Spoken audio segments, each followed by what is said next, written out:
তো আমি এখানে আলু কেটে নিয়েছি, লম্বা লম্বা করে 4-5টা আলু কেটে নিয়েছি। এখানে রসুন ছাড়িয়ে নিয়েছি অনেকগুলো, 2খানা রসুন ছাড়িয়ে নিয়েছি কোয়া। আর এখানে লঙ্কা চিড়ে রেখেছি। কড়াই তেল দিয়ে দিয়েছি। তেলটা গরম হয়ে গেলে কালো জিরে দিয়ে দিলাম। তেলটা গরম হয়ে গেছে তো কালো জিরে দিয়ে দিলাম। রসুনগুলো দিয়ে দিলাম, গ্যাসটা একটু কমিয়ে দেবো। রসুনগুলো দিয়ে দিলাম, একটু ভাজা নাড়াচাড়া করে এতে আলু দিয়ে দেবো। তো যাদের রসুন কাঁচা রসুন খেতে পারে না, তো ঠিক এইভাবে করে খেলে কোনো অসুবিধা হবে না। তো আমি এইভাবে দিয়ে দিলাম, আলুগুলো দিয়ে দিলাম রসুনের ওপরে দিয়ে এবার ভাজা ভাজা করব। যাদের গা হাত পা ব্যথা করে তো এইভাবে কাঁচা রসুন ভেজে নিয়ে খাবে, দেখবে গা হাত পা ব্যথা করবে না, অনেকটা আরাম পাবে এইভাবে খেলে। তো আলুগুলো দিয়ে ভালো করে নাড়াচাড়া করে নিচ্ছি। নিয়ে এবার নুন হলুদ দিয়ে দেবো।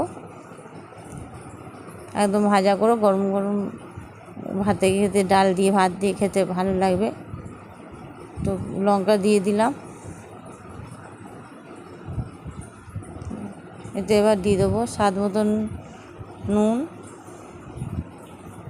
আর হলুদ গুঁড়ো দিয়ে দিলাম।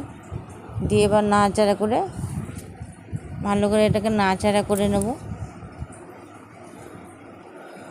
কম আছে এটাকে ভাজবো। রসুনটা দেওয়া আছে, রসুনটা যাতে ভালোভাবে সিদ্ধ হয়ে যায় এই জন্য কম আছে ভাজা করে নেবো।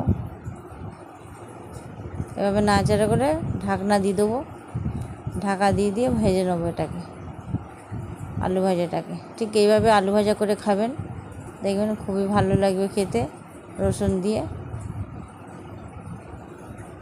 তো এবার ঢাকা দিয়ে করে নিচ্ছি।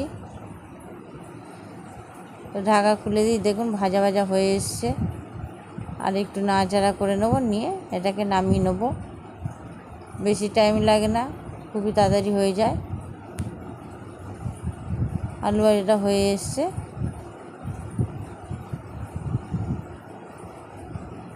তো আমি আলু ভাজাটা এবার নামিয়ে নিচ্ছি, দেখুন খুব সুন্দর লাগছে। তো কেমন লাগলো বন্ধুরা একটা কমেন্টে অবশ্যই জানিয়ে দেবেন, আর একটা সাবস্ক্রাইব করে দেবেন, একটা লাইক দিয়ে দেবেন বন্ধুরা, যাতে আরও নতুন নতুন রেসিপি আপনাদের সঙ্গে শেয়ার করতে পারি। তো এখন পর্যন্ত আবার এলাম বন্ধুরা, নমস্কার।